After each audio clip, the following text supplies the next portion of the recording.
তুই দুনিয়াতে রমজান মাসে ইফতারের জন্য ছেলের বউয়ের উপর অত্যাচার করেছিস, তোকে রিজিক দেওয়া হয়েছিল, তারপরও তুই জুলুম করেছিস। আমাকে মাফ করে দাও, আমাকে মাফ করে দাও।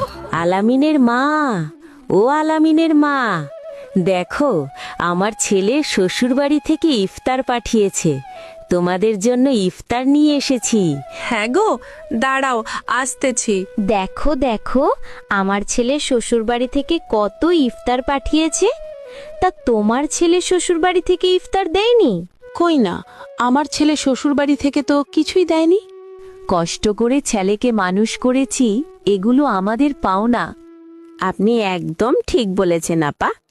এবার আমিও আমার ছেলের শ্বশুরবাড়ি থেকে ইফতার নিব, এটাও আমার পাওনা অধিকার। বৌমা, ও বৌমা, কোথায় তুমি? তাড়াতাড়ি এসে দেখে যাও। দেখো, পাশের বাড়ির ছেলে শ্বশুরবাড়ি থেকে কত ইফতার পাঠিয়েছে।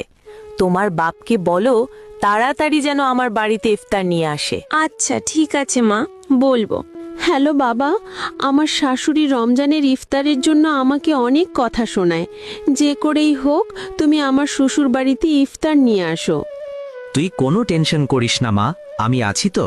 আমি কালকেই তোর শ্বশুর বাড়িতে ইফতার নিয়ে যাব। মেয়েকে তো কথা দিয়ে দিয়েছি, এখন আমার কাছে তো 1 টাকাও নাই। আরে তুমি টেনশন করো না, আমার এই কানের দুলগুলো সোনার দোকানে বিক্রি করে দাও। তাড়াতাড়ি সোনার দোকানে যাই, কানের দুলগুলো বিক্রি করে রোজার ইফতারি কিনতে হবে। দোকানদার ভাই, এই কানের দুল বিক্রি করতে চাই, কত টাকা দেবেন? এই তো 20,000 টাকা পাবেন। ঠিক আছে, জিনিসগুলো রেখে আমাকে টাকা দিন। দোকানদার ভাই, একটা রমজানের মাসে যত ইফতারের বাজার লাগে সবকিছু আমাকে এই গাড়িতে করে সাজিয়ে দেন। তাড়াতাড়ি ইফতারগুলো মেয়ের শ্বশুর বাড়িতে নিয়ে যাই, মেয়ের শাশুড়ি দেখলে অনেক খুশি হবে। মা দেখ, আমি চলে এসেছি। বাবা, কতদিন পর তোমাকে দেখলাম। হয়েছে হয়েছে, নাটক বন্ধ করো, যাও উঠান ঝাড়ু দাও। কি ব্যাপার বেয়াই মশাই, রোজা ইফতারি আনতে এত লেট হলো কেন? আর শুধু ইফতারি কেন, ঈদের বাজার আর আমাদের মার্কেট কোথায়? আমাকে আর কিছুদিন সময় দিন, রোজার ইফতার আর মার্কেট দিয়ে যাব। আমি চলে গেলাম, ভালো থাকবেন। হায় রে কপাল, কতদিন পর আমার বাবা আসছে, বাবাকে একটু ঘরে বসতে দিতে পারলাম না। কি গো, আমাদের মেয়ে কেমন আছে? ও, মেয়ে ভালো, আর বেআইন তো আমাকে না খাইয়ে ছাড়বেই না।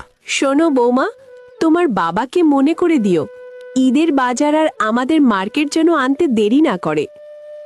এই শোনো, কিছুদিন আগে তোমার মা আমার বাপের বাড়ি থেকে ইফতার নিয়েছে, এখন আবার ঈদের বাজার আর মার্কেট যাচ্ছে। আমার সাথে বিয়ে না হওয়ার আগে তোমরা কি এগুলো খাওনি? আচ্ছা শোনো, এই বিষয়ে আমি আজকে রাতে মায়ের সাথে কথা বলবো। কি ব্যাপার মা, তুমি নাকি আমার শ্বশুর বাড়ি থেকে ঈদের বাজার মার্কেট চাচ্ছ? আল্লাহ আমাদের রিজিক দিয়েছেন, ছোট লোকের মতো শ্বশুর বাড়ি থেকে এগুলো কেন আনতে হবে? তুই এ বিষয়ে কোনো কথা বলবি না, তোকে অনেক কষ্ট করে মানুষ করেছি, এগুলো আমার পাওনা অধিকার। হে আল্লাহ, মেয়ে হয়ে জন্ম নিয়ে কি পাপ করেছি? কেন আমার অসহায় বাবার প্রতি এত জুলুম করা হচ্ছে? হে মালিক, আমি আপনার কাছে বিচার দিলাম। আমার বুকে ব্যথা, আমার খুব কষ্ট হচ্ছে। মা, উমা, কি হয়েছে আপনার? একটি দুঃসংবাদ, আজ সকালে 10 ঘটিকায় হাওলাদার বাড়ির মোহাম্মদ আল আমিন হোসেনের মা হার্ট অ্যাটাক করে ইন্তিকাল করিয়াছেন। ইন্না লিল্লাহি ওয়া ইন্না ইলাইহি রাজিউন। শুনেছি এই মহিলা নাকি অনেক লোভী ছিল, ছেলের শ্বশুর বাড়ি থেকে শুধু এটা ওটা চাইতো। আল্লাহই জানে কবরে এখন কি হবে।